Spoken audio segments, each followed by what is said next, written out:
ഭൂമിയിലെ അതിസുന്ദരമായൊരു പ്രദേശത്ത് കൂടി ഞാൻ സഞ്ചരിക്കുകയാണ്. അന്നം തരുന്ന അബുദാബിയിലെ അതിമനോഹരമായതും അതിശയിപ്പിക്കുന്നതുമായ ഒരു ബഹുനില കെട്ടിടത്തിലേക്കാണ് സഞ്ചാരം ഇന്ന് എത്തിച്ചേർന്നിരിക്കുന്നത്. വാതിൽ തുറന്നാൽ കാണുന്നത് അതിവിശാലമായ ഒരു തെരുവാണ്. പാതയുടെ ഇരുവശങ്ങളിലും വിവിധ വർണ്ണങ്ങളിലുള്ള വാഹനങ്ങൾ അതിനൂതന സാങ്കേതിക വിദ്യ ഉപയോഗിച്ച് പാർക്ക് ചെയ്തിരിക്കുന്നു. അത്ഭുതത്തോടെയും ആശ്ചര്യത്തോടെയും ഇതെല്ലാം നോക്കിക്കണ്ട് ഞാൻ നടന്ന് ആ പാതയുടെ മറുവശത്ത് എത്തിച്ചേർന്നു. അവിടെ വെച്ചാണ് ഞെട്ടിപ്പിക്കുന്ന ആ സത്യം ഞാൻ മനസ്സിലാക്കിയത്. ആ പാത അവിടെ വെച്ച് രണ്ടായി പിരിയുകയാണ്. തെല്ലൊന്ന് അമാന്തിച്ച് നിന്നെങ്കിലും ഞാൻ മെല്ലെ മുന്നോട്ട് നടക്കാൻ തീരുമാനിച്ചു.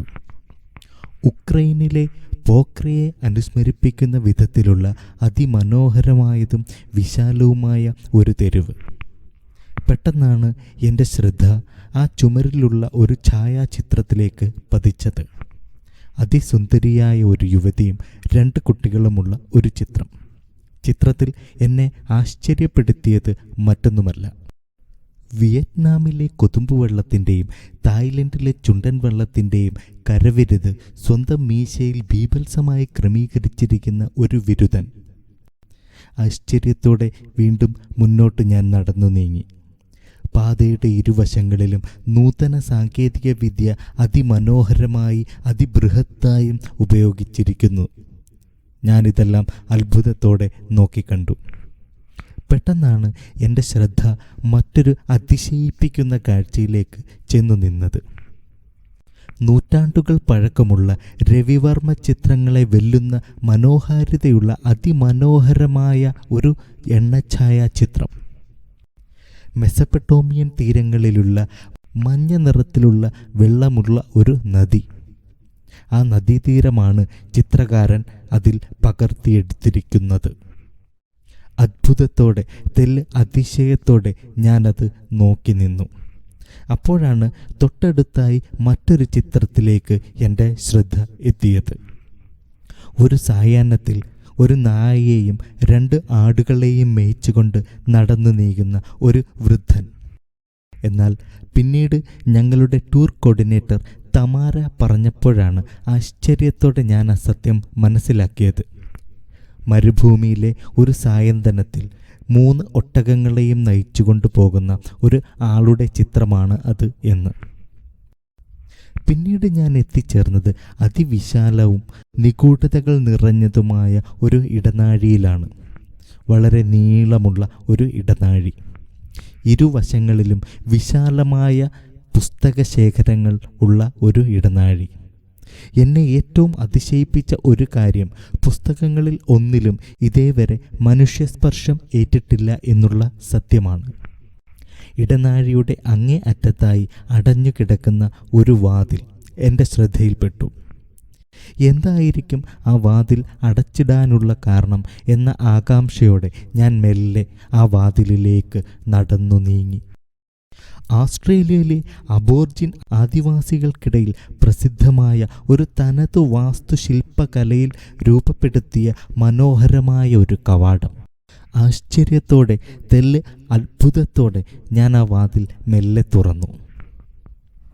അകത്തെ കാഴ്ച എന്നെ ഞെട്ടിപ്പിക്കുന്നതും ആശ്ചര്യപ്പെടുത്തുന്നതുമായിരുന്നു. മെസപ്പൊട്ടേമിയൻ തീരങ്ങളിൽ പുരാതന മനുഷ്യർ നടത്തിയിരുന്ന ഒരു തനത് കലാരൂപം അതിമനോഹരമായി അവിടെ പുനരാവിഷ്കരിച്ചിരിക്കുന്നു. നയനമനോഹരമായ കാഴ്ച ഏറെ നേരം ഞാൻ ആസ്വദിച്ചു നിന്നു. അവിടെ നിന്ന് പുറത്തിറങ്ങിയ ഞാൻ പിന്നീടെത്തിയത് വിശാലമായ ഒരു അടുക്കളയിലാണ്. അവിടെ ആ മുറിയുടെ ഒരു മൂലയിൽ അത്യാധുനികമായ ഒരു ശീതീകരണ സംവിധാനം ഉണ്ടായിരുന്നു. എന്നെ ഏറ്റവും ആകർഷിച്ച കാര്യം മറ്റൊന്നുമല്ല, ആ ശീതീകരണ യന്ത്രത്തിൻ്റെ മുകളിലായി അതിമനോഹരമായി ക്രമീകരിച്ചു വച്ചിട്ടുള്ള നൂറ്റാണ്ടുകൾ പഴക്കമുള്ള ആ വീഞ്ഞുകുപ്പികളിലാണ്. അത്ഭുതത്തോടെ അതിലേറെ ആർത്തിയോടെ ഞാൻ അതിനടുത്തേക്ക് നടന്നു നീങ്ങി. പെട്ടെന്നാണ് എൻ്റെ കഴുത്തിൽ ആരോ പിടിച്ചു വലിക്കുന്നതായി അനുഭവപ്പെട്ടത്. അത് മറ്റാരുമായിരുന്നില്ല, നമ്മൾ നേരത്തെ ചിത്രത്തിൽ കണ്ട ആ സുന്ദരിയായിരുന്നു. അവരിൽ നിന്നാണ് ഞാൻ ആ കുപ്പികളുടെ ചരിത്രം മനസ്സിലാക്കിയത്. വർഷങ്ങൾക്ക് മുമ്പ് ആ യുവതിയുടെ പിതാവ് ഇവിടം സന്ദർശിച്ചിരുന്നതായും അദ്ദേഹം ബാക്കി വെച്ച വീഞ്ഞാണ് അതിലെന്നും ഉള്ള സത്യം ഞാൻ അതിശയത്തോടെ മനസ്സിലാക്കി. അതിൽ നിന്ന് ഒരു തുള്ളി പോലും എനിക്ക് കിട്ടില്ല എന്നുള്ള സത്യം ഞാൻ തിരിച്ചറിഞ്ഞു. ആ മുറിയുടെ തന്നെ മറ്റൊരു ഭാഗത്തായി വലിയൊരു പാത്രത്തിൽ കഞ്ഞിയും പയറും വേവുന്നത് ഞാൻ ആശ്ചര്യത്തോടെ നോക്കി നിന്നു. ആ പാത്രത്തിൻ്റെ വലിപ്പത്തിൽ നിന്ന് മറ്റൊരു ഞെട്ടിക്കുന്ന സത്യം ഞാൻ മനസ്സിലാക്കി. ഇന്ന് ഉച്ചയ്ക്കു മാത്രമല്ല, രാത്രിയിലും കഞ്ഞിയും പയറും ആണെന്നുള്ള സത്യം. മറ്റൊരു മുറിയുടെ ഓരത്തായി റഷ്യൻ മാതൃകയിലുള്ള വസ്ത്രങ്ങൾ ഉണക്കാനിടുന്ന ഒരു യന്ത്രം എൻ്റെ ശ്രദ്ധയിൽപ്പെട്ടു. ഹിറ്റ്ലറിൻ്റെ കാലത്ത് ജർമ്മനിയിലും ഇത്തരം യന്ത്രങ്ങൾ പണ്ട് ഉപയോഗിച്ചിരുന്നതായി എനിക്ക് ഓർമ്മ വന്നു. വിവിധ വർണ്ണങ്ങളിൽ ഉള്ള വസ്ത്രങ്ങൾ അതിൽ ഉണക്കാനിട്ടിരിക്കുന്നു. ആശ്ചര്യത്തോടെ ഞാനത് നോക്കിക്കണ്ടു. അപ്പോഴാണ് തമാര മറ്റൊരു അത്ഭുതത്തിലേക്ക് എൻ്റെ ശ്രദ്ധയെ ക്ഷണിച്ചത്. എനിക്ക് അത്ര സുപരിചിതമല്ലാത്ത കംബോഡിയൻ മാതൃകയിലുള്ള മനോഹരമായ ചരിത്രം ഉറങ്ങുന്ന ഒരു വസ്ത്രം. തമാര അതിൻ്റെ ചരിത്രം എനിക്ക് പറഞ്ഞു തന്നു. ഞെട്ടലോടെ ഞാൻ ആ സത്യം മനസ്സിലാക്കി. പ്രാചീന കാലങ്ങളിൽ ആളുകൾ വീട് വിട്ട് പുറത്തേക്കിറങ്ങുമായിരുന്നെന്നും അത്തരം സന്ദർഭങ്ങളിൽ ഈ വസ്ത്രവും അവർ ധരിക്കാറുണ്ടെന്നും ഞാൻ മനസ്സിലാക്കി.